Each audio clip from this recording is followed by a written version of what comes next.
Loki is out, everybody, and people are saying that he's here to save Marvel. And I'm back and forth about because a lot of Marvel stuff that's come out recently, people have been just down and out about, not happy about it, and they've been giving Marvel and Disney a lot of shit about their stuff coming out, and they're saying that it's crap, oversight. See, Sabrina's saying what other people are saying, but this came out, and right now it has made 10.9 million views worldwide. 10.9 million views worldwide in its first 3 days. That's very much the same amount that Ahsoka made in 5 days. So it's a huge win. That's 512 million minutes they had watched in its first 3 days. Big win. Now Loki in general is still the highest watched program, original content for Marvel on Disney Plus to this date, season 1. And so they're hoping that season 2 will do the same thing with it, because it just did so well. I mean, it wasn't even supposed to be it was supposed to be a spin-off, a one-off, done. We're not going to do any more. It did so well, they're like, well, we better do a sequel. And honestly, rightfully so, it deserved a sequel. It deserved another season. For me personally, this first episode, pretty fucking strong, if you ask me. I love his warping back and forth through time. Owen Wilson is so fucking good with Loki, with Tom Hiddleston. Their connection is amazing. The Jonathan Majors thing is lurking in the shadows, and of course he'll be a pretty decent sized portion of the season and setting up Kang moving forward. And I think this is where they're gonna actually start tying the TV shows into the movies. And this is, Ant-Man did a little bit, but this is really, I think, the bones. The bones are the meat and potatoes for Marvel moving forward, And for me, I'm all about it. Of course, Loki itself had 872 million minutes watched in its first season, and people went nuts about it. And I'm going crazy about it. I really love Loki. And Tom Hiddleston was supposed to be he auditioned for Thor. And he got Loki after the end of the day. I can't imagine him as Thor after being Loki. Are you joking? He's perfect for Loki. But I gotta go. He couldn't even hold Mjolnir. He'd be like, oh.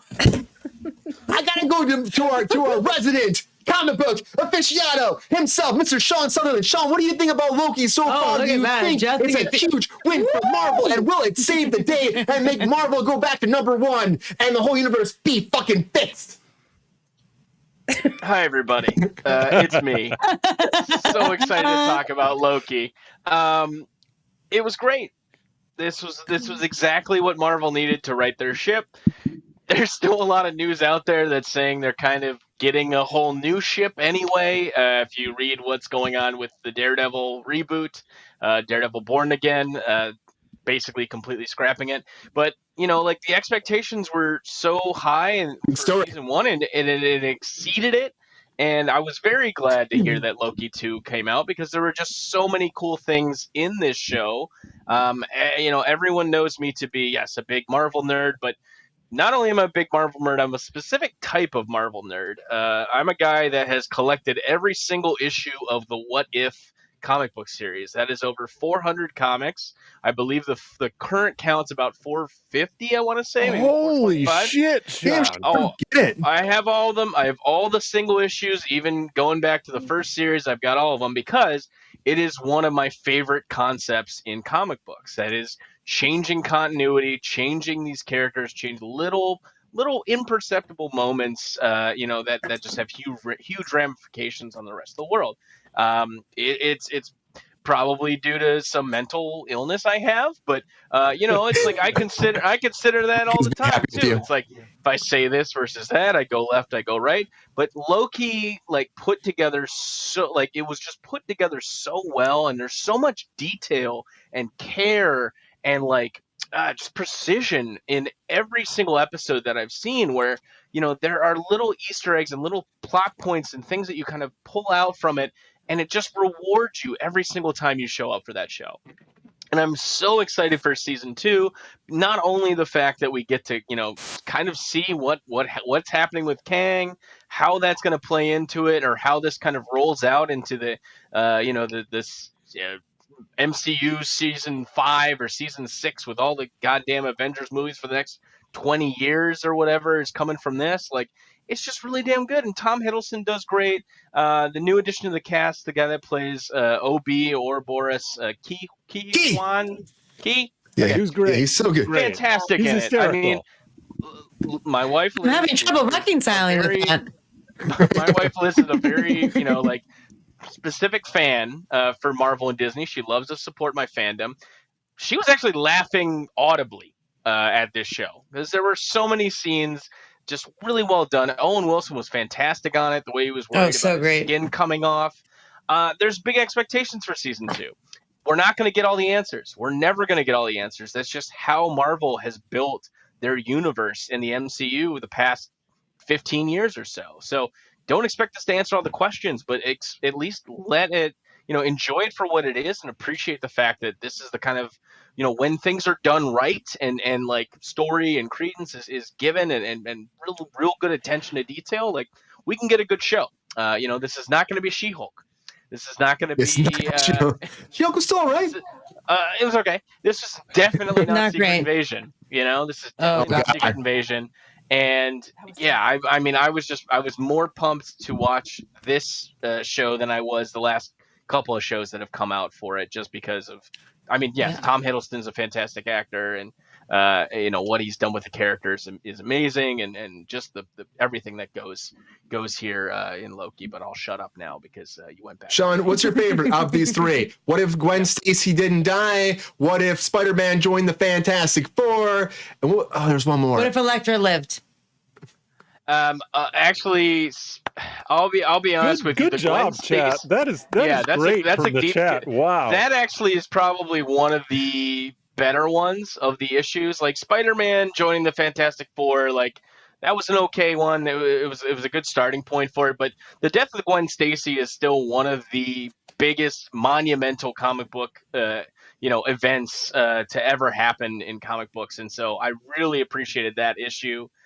Because they just explored some really interesting things and gave Peter Parker a different kind of perspective on life. So, yeah. It's amazing. I'd say that. What do you think about Loki? Thank you for asking. Chat. I could go grab it from the closet and show you later. If you ever have any questions for Sean or anybody here, put it out there. Round of applause for the chat, real quick. Thank you, guys. You're all amazing. Appreciate you. Mike, do you feel as strongly as Sean feels about Loki? Were you like stoked when you saw this, or are you a little lost and wondering what Marvel's still doing? I'm going to keep it short because I got verbose on those past couple of questions. Because I felt strongly. Sometimes I feel verbose. strongly. I love it. Yes, I get it. And I get verbose. Loki is the best thing in the Marvel universe. Yep. Period. Right now, yeah. Okay. Yes. In the visual movie, in the moving picture medium, Sean. Oh well. Billions and billions. Billions and billions. It's not a sitcom. It's good. I liked it. I watched Firing shots, Lin. the beginning of the second season, and I thought it was crazy. I liked that they hooked him up to a tube and sent him out into like physically engage with the timelines. Like, that was awesome. That's pretty fucking cool. This is great. This is highly conceptual shit that I've been projecting, saying like this is what's going to happen now that we have great CG. We can do these kind of crazy conceptual plot lines. So love that, Queen. I'm happy to see it. I'm here for it. Yeah, it's so Queen's giving you a shout out. Yeah. She said nothing wrong with being verbose.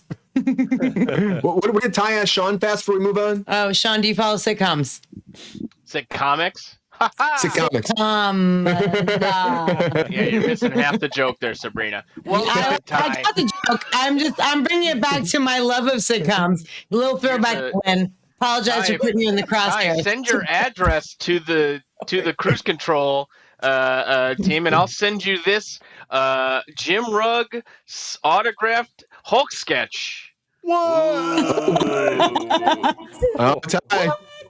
Your testicles, why don't you, Sean? He's in there immediately, by the way. He's gonna get That's that. happening. That's Sabrina, happening. what do you think about Loki so far? Is it Don't going put to it be in the chat. Marvel Hold on a second. universe? He's not going to put it in the chat. He's not going to put it in the chat. Relax. Yeah. Is it going to Ty, be the don't put it in the chat. No. savior for the cinematic universe, Sabrina, or is Loki just going to be for now, and it will let us down like all of Marvel has been doing recently? No, Loki season 1 is one of my favorite Marvel installments for the television genre, honestly. So yeah, I'm in. I love the first episode. Kiki Kwan, fucking, are you kidding? Are you kidding? Like, loved every second of him being on screen. He was great. Yeah, so great. Dude, he comes out of the fucking ceiling. The conversation that I had where Owen Wilson is pretending that he remembered it and he doesn't. Oh, wow. He's been erased so many times by fucking Kang. Like, I don't know. I was really excited for this. I was really excited for a lot of things. And this is the only thing that has delivered on episode 1 for me personally that is in the Marvel universe. So I feel very hopeful for the rest of the episodes. I'm super excited. I feel like Tom Hiddleston is like a sleep. I hated him at first. I'm like, this motherfucker. And then like he slowly became one of my favorite people. Like, and I don't know. I love it. I fucking love it. I love him. I love it. I love the actress that plays Sylvie. I'm excited to see more of her. But the real star for me, as Queen Glamazona said, short round. Fucking Ke Huy Quan, man. He was so amazing. Yeah, I'm finding trouble trying to reconcile. I'm trying to reconcile that. Like, what? So good. And it was the conversation with the past and the present. It was just, I don't know. It was amazing. I loved it. Well done. Oh So well done. Yeah. And the fucking skin written on the fucking, it was just the things that you have to think about in order to play that properly were done at 100% fucking efficacy. And I'm super fucking excited about it. I cannot wait for the next episode. As a matter of fact, 3 times I'm like, when does it come out? When does it come out? When does it come out? Wait, it's not out yet? Oh, that's a motherfucker. So I'm jazzed. I'm super jazzed. All 2 thumbs up for me. Hardcore, love it. Lynn, do you think it'll be the savior of the MCU? What do you think? I agree with what everybody here said. I will also keep this a little short. I mean, it's just so on point. It's just so freaking on point. This first episode of the new season, completely on point. Loved the first season. Like you said, all the details, the connections, the acting, everything is so good. It's funny without pushing, like a sitcom. So, cool. So the one thing that I do want to ask, and I want to ask Sean this specifically, is the relationship, and spoilers if you have not seen season 1, block your ears, is the relationship between Sylvie and Loki, is that incest? Like, what do you know? Oh, that's a classic question, right? She's asking Sean here, right? Still no. It's a classic question, right? It's the cloning drama, right? You know, you go back in time, or you clone yourself, have sex with yourself. Is it incest? Is it incest? Is it masturbation? What is it, right? Yeah, who knows? I don't think we'll find out in this season or in any other Disney Plus show. Maybe that's like masturbating. Like, what the fuck are you talking about? It's yourself. It's you. Yeah. Well, there's something there. But it's you. So it's not incest. It's not like you. It's not your identical twin. It would. But it's not you. No, it's not your twin. It's another version of yourself. So it's just go in your room. That's what it is. It's that's the same thing From that's a different happening. Universe. From a different universe. So you're not familiar with them. It doesn't matter. Loki has been a woman several times in the comic books. I cannot think of a time where they dealt with him having sex with himself. So sorry, Stan Lee didn't write this before he died. So I have no idea. We'll never know. I'm not saying it's not weird, but it is a version of you. So, like, if anyone has ever clicked their mouse or, whatever you guys call it, tummy six, I don't know. I'm going to say, if anyone has ever jerked off another multiverse version of themselves, let us know in the comments. Yeah. Version of you. It's you in another world. Drop us an email. Definitely weird. Well, it's 100% weird, just not incest. Like, how dare you call it incest? Sean had the answer. I figured if anybody would know what was I didn't know we were doing with the incest police, Sabrina. Holy shit.